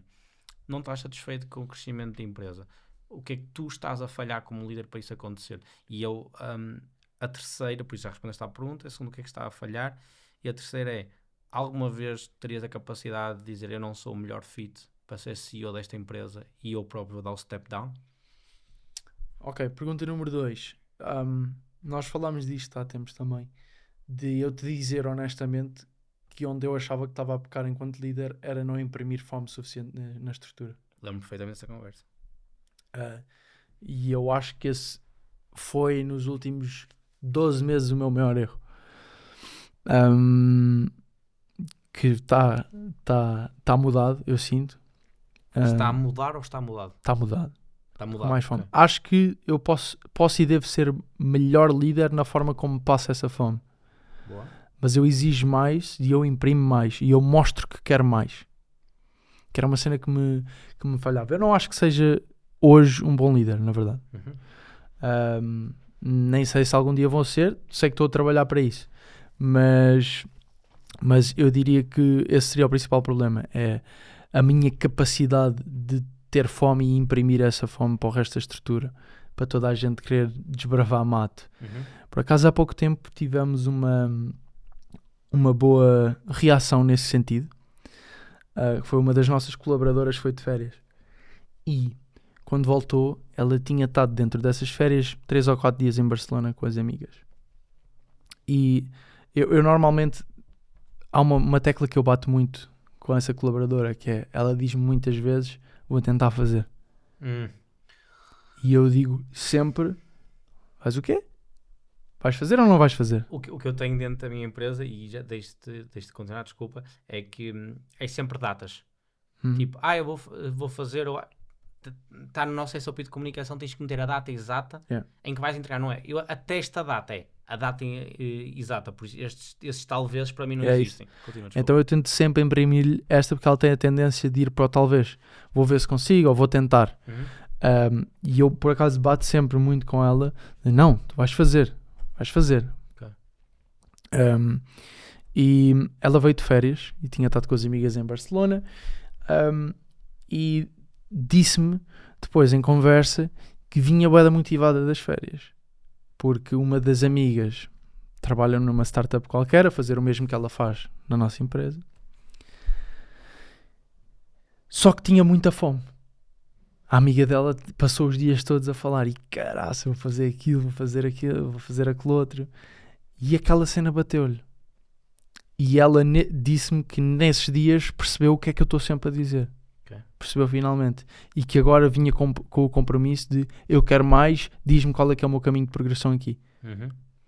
Então eu tive uma sessão com ela a explicar, tu hoje estás aqui, bora lá perceber neste miro, neste desenho todo, nesta estrutura, qual é que é o teu potencial caminho de progressão, onde é que eu te vejo a chegar e o que é que tu tens que fazer para lá chegar. Mas ela veio com essa fome. E algum dia metias nesse processo de progressão o cargo de CEO, alguém? Hoje dentro da estrutura, não. E terias essa abertura para um tipo de talento diferente? Sim, claro que sim. Respondendo à tua terceira pergunta, sim, eu acho genuinamente... Por acaso, uma cena que eu acho que eu tenho é a capacidade de self-awareness, de entender o que é que eu tenho de bom e o que é que eu tenho de mau. Aliás, está à prova dada. Eu lembro dessa conversa que nós tivemos sobre esta questão da fome e eu dei-te a minha opinião e tu pegaste nisso e você tem outros inputs e estruturaste e disseste, ok, self-awareness. Estou a falhar nisto, bora aplicar mudança logo ali. Não é tipo, eu tenho um ego gigante e o que é que tu sabes sobre mim? É tipo, ok, bora crescer, por isso eu concordo contigo. Essa self-awareness a 1000%. Então, eu não terei problema nenhum se chegar o dia, ou quando chegar o dia, de eu sentir que não sou a melhor pessoa para liderar a organização toda. E está tudo bem com isso, porque sei que vou ter outras coisas que vou aportar ou noutros sítios ou noutras funções. E está ok, porque seres o CEO de uma organização que faz 5 milhões não é a mesma... Ser CEO de uma organização de 5 milhões não é a mesma função do que ser CEO numa de 50. Pois não. É diferente. São profissões diferentes. Mesmo. Então eu não sei se quando chegar à fasquia dos 50 milhões sou a pessoa indicada para essa profissão. Se calhar não. E se calhar nem sequer vou querer. E queres chegar aos 50 milhões? Why not? Sim, quero. E nós já falámos sobre isto. A 50 milhões, sim. Eu se calhar não pensei como tu no 1 bilhão. E não é falta de ambição. Na minha ótica, isso não quer dizer falta de ambição. Quer dizer eu procurar validações diferentes. Sim, a validação é o número de negócios com que trabalhas, se calhar, e quantas pessoas alocas informação diferente e não... A capacidade do estar a fazer o que é estar a fazer. Eu não quero ser CEO de uma organização que está a faturar um bilhão se eu odiar aquela porcaria. Ok. Estás a ver? Mas É um toca-te bocado por aí. mas toca-te a ti construí-la Yeah. de maneira Yeah. a que isso não aconteça. Yeah. Olha, uma última pergunta. Tu trabalhas para o negócio ou no negócio? Eu trabalho cada vez mais para o negócio. Ok. Felizmente. E quando é que esse shift para alguém que... Quando é que esse shift acontece? Esse shift mental. Eu acho que começa... É tudo Yeah. mental. Imagina, tu podes ouvir toda a gente a dar-te os conselhos que tu quiseres. Meu, há merdas, há coisas que tu só mudas o comportamento ou só entendes quando as vives. E tu falaste há bocado de um período em que te tremia o olho, que trabalhavas 14 horas por dia e chegavas ao fim do dia e a agulha não andava para a frente. Yeah. Não, foi sentir isso. Ok. Foi só sentir isso e sentir, este não é o sítio onde eu quero estar e este não é o sítio onde eu preciso estar. Então foi entender o que é que eu tenho que fazer para começar a mudar isto, porque não é uma coisa que tu consegues transformar de um dia para o outro. É um processo. Não é? E pá, a verdade é que uma organização, quando tu estás nesses momentos, as organizações dependem muito dessa tua operação diária, porque tu a construíste assim, não é? É um erro teu. Ou meu, no caso. E tu não consegues... Há uma cena que eu digo muitas vezes, que é, quanto mais larga tu constróis a pirâmide, mais alto consegues subir. 100%. Então, mesmo que tu queiras mudar isso de um dia para o outro, não vale a pena, na minha ótica, se tu estiveres a construir uma base assim, porque só vais chegar aqui. Yeah. Nós queremos construir uma base e despender o tempo que for preciso a construir uma base larga para chegar até o ponto mais acima possível. Tu tendo essa noção e essa ambição, porquê tu não estás a queimar mais dinheiro? Porquê tu não estás a queimar mais recursos? Porquê não estás a trazer mais pessoas? Porquê não estás a ir a uma velocidade mais e mais e mais e mais e mais? Esse é o shift que estamos a fazer. Okay. Nós estamos nos últimos 2-3 meses nós estamos a queimar mais dinheiro do que nunca. Boa. Em contratação, em formação, em serviços externos, nós estamos a investir mais do que nunca, porque na nossa ótica é 2025 não tem como. Yeah. Porque o que nós entendemos foi, talvez a pouco mais de um quarto de 2024, foi aquilo que nós definimos no início do ano, onde chegar e como chegar, foi mal definido. Porque vocês não tinham o mecanismo para lá chegar? Isso, ou seja, o objetivo é o objetivo, mas o veículo construído, a estratégia foi mal definida. Yeah. E foi ter a honestidade própria de entender, fizeste merda, decidiste mal, pensaste mal, Yeah. Dá um passo atrás, não é perder um ano. Ok, tipo, é reformular. Não, se calhar perdes uns meses para ganhar anos. Desculpa, diz. Não. Ou sacrificas o crescimento de hoje para crescer amanhã. Uma das razões que eu quis gravar este podcast era mais para mim do que outra coisa qualquer, digo já, alright? Se estiver de 0 visualizações, tem-me a mim e tem-te a ti a 1h30, isso fala muito. Eu acho que queimo pouco dinheiro. E eu não tenho orgulho nisso. E que eu devia exigir mais de mim.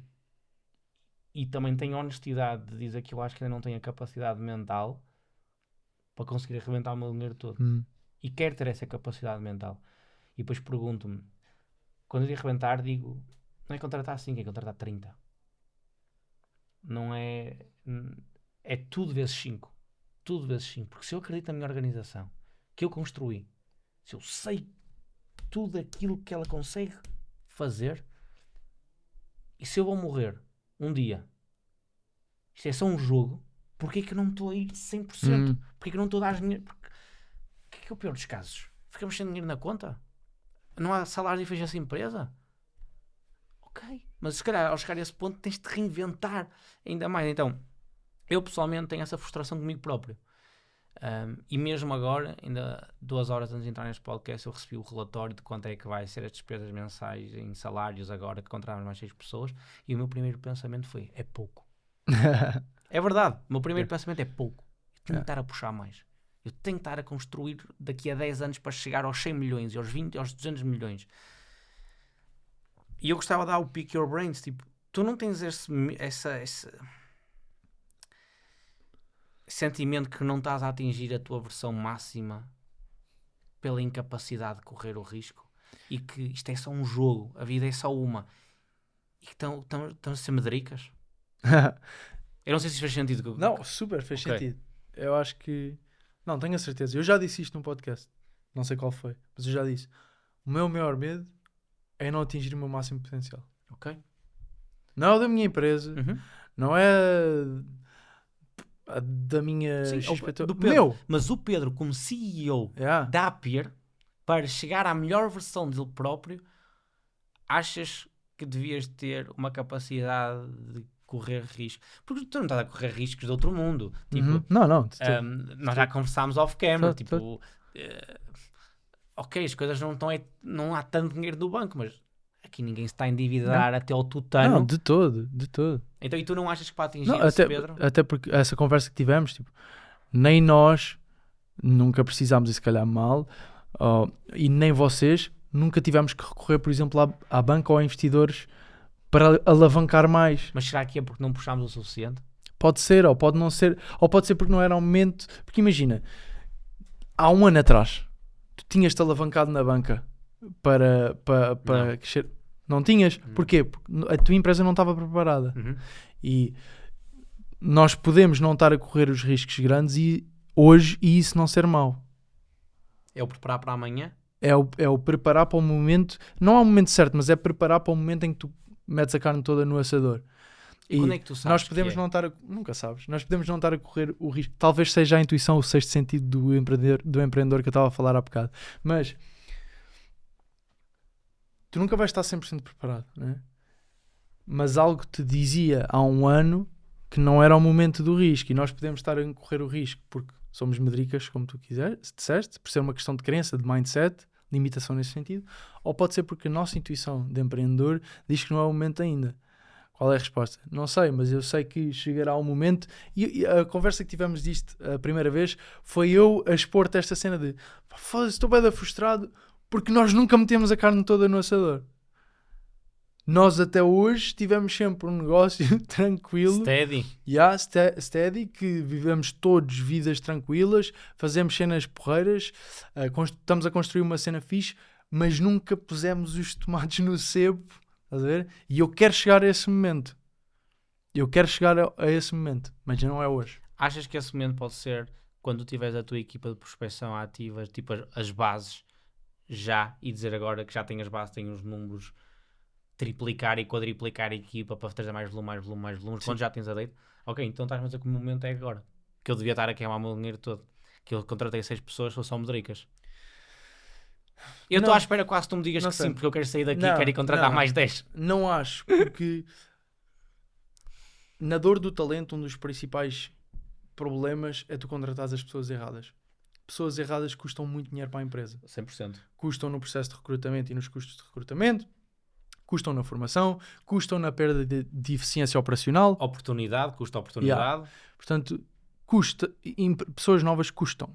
E pessoas erradas custam ainda mais. Por isso, eu acho que tu vais subindo patamares. Tu agora meteste 6 pessoas quase de seguida. Tu tens de aprender como é que se metem 6 pessoas não diria na chapa, mas na estrutura. Perceber o que é que isso implica, que custos, que ineficiências operacionais é que isso traz, porque tens de ter pessoas a formá-las ou a supervisioná-las, whatever, depende do vosso processo. Mas a seguir, se calhar, podes contratar 12.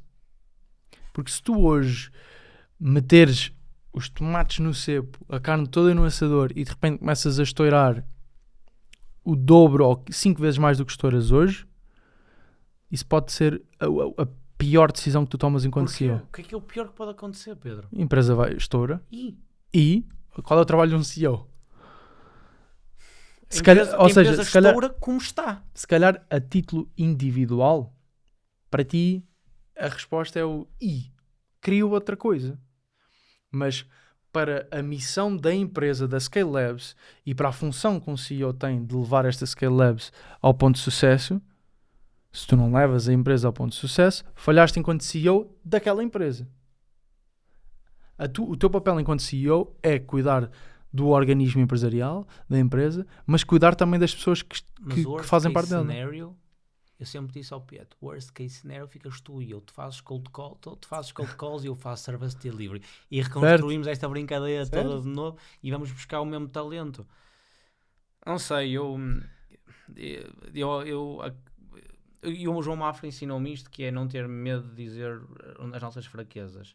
E isto é uma fraqueza minha. Eu sinto que eu não estou forte o suficiente para pegar em $500,000 e queimá-lo. E dizer, fuck it. E é algo que eu quero estar. E sinto poucas pessoas em Portugal consigo ter esta conversa com eles. Por isso daí é que também passo alguns meses do ano no Dubai para sentir esta fome, esta garra ainda mais. Mas tens pessoas que estão a fazer isso os dias todos? E pessoas que tu dizes, faço 2 milhões. E ele diz, não, outro dia conheci um puto de 19 anos que fez 3 milhões no segundo ano do negócio. Ele mostrou-me os números todos. É isso. Vou repensar muito sobre isso. Aliás, se calhar não ouviste, eu tive um podcast com o João Gonçalves e foi este. E também tinha jantado com ele e falámos muito sobre este tema. E, por exemplo, o João Gonçalves vai viver para os Estados Unidos porque é o custo de oportunidade de estar a fazer aqui e não estar a fazer lá fora. E eu também penso muito no meu custo de oportunidade, de não estar a meter $500,000 na estrutura e o que é que eu não estou a atingir. E nesta jornada, eu só compito comigo próprio, juro-te. Tipo, que eu não podia estar mais a borrifar, mas mais a borrifar para o mercado. Eu só quero saber, tipo, de eu ser a melhor versão, de eu construir a melhor estrutura. E acho que é preciso... Provar que és capaz. Provar-me a mim. Yeah. Eu tenho uma parte de mim, Pedro, que ambiciona o dia que eu estouro isto e monto de novo. Tipo, chega-se aos 6 milhões... Pelo 100 flex. Arrebenta-se tudo Yeah. e é tipo, fuck it. Agora bora começar do zero. Mas pronto, é isso. Quero-te agradecer também, não por teres vindo, também... mas por me dar uma perspectiva diferente na vida. E eu, como disse, e já disse aqui várias vezes, eu não me dou com muitas pessoas e eu gosto de pessoas que me trazem uma abordagem completamente diferente e tu trazes-me essa abordagem, fazes-me pensar sobre outras coisas e às vezes retiro 1 ou 2 pontos da tua parte, mas depois a minha máquina também de triturar é tão forte que é tipo, ok, eu ouço, ponho um bocadinho, mas depois dou-lhe, mas gosto muito e sinto que me fazes crescer em algumas coisas, por isso... agradecer-te, poder estar aqui 10 horas a conversar contigo sobre ecossistema, sobre estruturação, sobre tanta coisa. Mas pronto, é isso que agradecer-te por teres vindo. Última pergunta. Dá-lhe. Se tivesses que fazer 100 milhões, que negócio é que fazia? Scale-ups. Não é se, é quando. Não é se, é quando. Scale-ups. Se eu conhecesse... Porque se eu conhecesse outro veículo mais propício, já estava eu montado nesse veículo. Por isso às vezes os clientes dizem, vou começar um negócio, o que tu achas que eu devo começar? Scale-ups. Mas isso é a tua. Ok, mas se eu conhecesse um veículo mais eficiente para ir para os 100 milhões, já lá estava eu em cima do veículo a mandar aquilo para a frente com a equipa toda a puxar. Por isso para os 100 milhões é scale-ups. Pergunta a ti. Aqui... a pergunta tem interpretações diferentes. Quando tu dizes fazer 100 milhões, é o quê? Valorização de 100 milhões? Não, 100 milhões faturação. É faturação. Faturação, eu ia sempre provavelmente para uma prestação de serviços. This guy.